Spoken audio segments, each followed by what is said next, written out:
Milk Makeup sent me their new skin tint, so we're going to try it out and do a little pre-shower makeup. I also have the Milk Hydro Grip and Set setting spray, so I'm going to use this with it as well. Anytime I see people do a pre-shower makeup routine, I'm like, oh my gosh, what a waste. But here I am doing it. Summer does it all the time. I think I'm going to go ahead and prep with the Milk Hydro. I don't even know if I've ever used this. Look, I'm missing that nail. Y'all quit looking at it.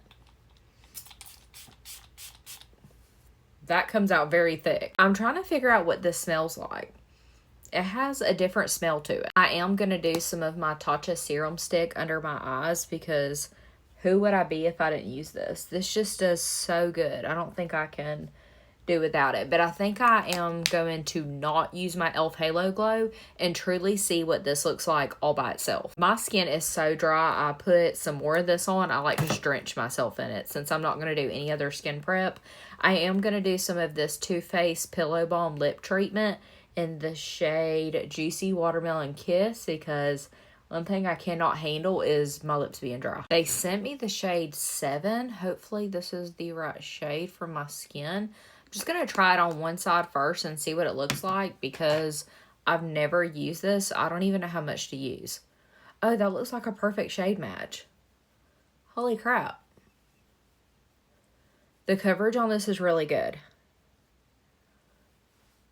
I don't know. Okay, I'm going to do the other side with a beauty blender and see which I like more. I need a dermaplane so bad, so ignore that. But side with it on with the brush and then without. It definitely covered. You can still see my skin underneath, which obviously it's a skin tint. But I feel like the coverage is really good for a skin tint. Let's do this side with a beauty blender and see how I like to do it best. Honestly, I do prefer a beauty blender over a brush because I feel like you just get a more flawless finish, but I do feel like you get better coverage when you use a brush. But this looks like it's going on pretty dang good with the beauty blender. I will say that I can feel like the grippiness, like the tackiness, and I'm not sure how I feel about that. I'm going to have to get the rest of my makeup on before I start judging it, but I don't ever use the Milk Hydro Grip products, so maybe I'm just not used to that. I feel like it looks the same, whether you use a brush or a beauty blender. Liking it so far, not really crazy about the texture of it, but I'm going to give it a chance. We're going to go ahead and do our makeup like we normally would and see how everything's sitting on it and how it looks at the end, because that'll be the real test. I'm just going to go in with my Natasha Denona High Glam Concealer. This is in the shade Y2. Let's see how concealer blends out on it. The only thing that I did different is I didn't do my 2 sprays like I normally do, and I didn't do any e.l.f. Halo Glow. Maybe I should have done all those things. Maybe I should have done what I regularly do. I may have messed up by not doing that.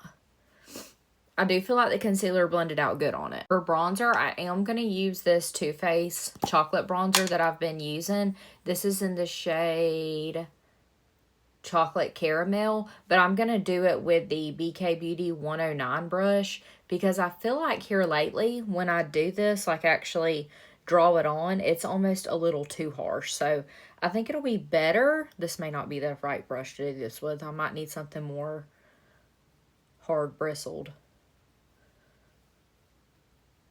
Huh? No, that did pretty good. Okay, so this may be how I need to use this because this is very pigmented.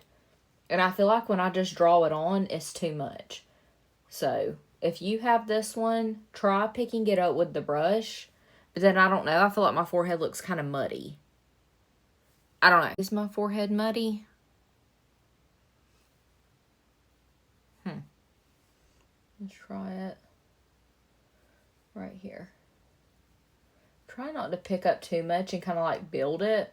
Because remember, you can always build it, but you can't. Once you put too much on, honey, you just gonna look like you rolled around in a bag of Doritos. And that's just it. Okay, I like that. That looks good. Okay, that's pretty good. I'm not mad at that. I feel like that looks... Now, I do kind of have like a harsh line right here, but I think after I get all my other products on, it'll be okay. I'm going to do the Rare Beauty blush in the shade Bliss. This is definitely a favorite of mine. I love this color. Since this is a lighter shade, I do like to blend it out with the brush because I do feel like it makes it more pigmented. Now, if I'm getting too much pigment, that's when I would go in with my beauty blender. I have never been so ready to set my face in my life. I'm not used to like this grippy primer like this. I'm going to go in with the Kimchi Puff Puff Pass in the shade Translucent first. And set my whole T-zone. My setting powder definitely went very good on top of that, like that. If you have problems with your makeup sticking to your face, you will love this foundation or skin tint, whatever it's called, because honey, it is gripping.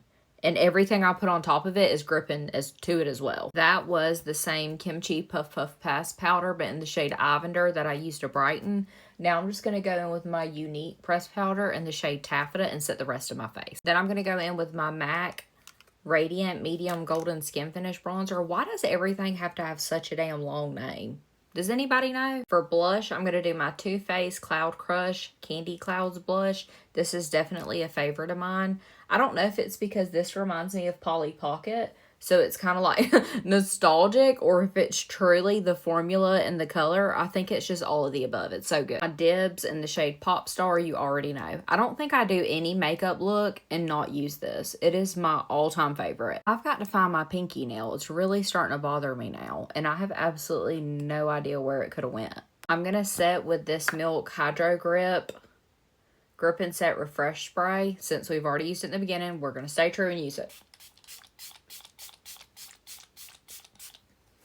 I feel like I just drenched myself. I almost forgot to do highlighter, but I've been doing my highlighter after my setting spray, so it's okay. I've been doing the Benefit Cookie highlighter with the BK Beauty 112 brush.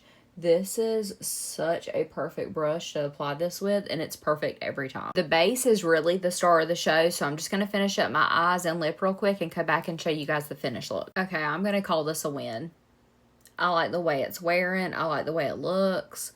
I actually like the way it feels on my skin. I didn't think I would because I'm not a grippy primer girl, but I actually really do like the way that this feels, and which really shocks me because I didn't think I would.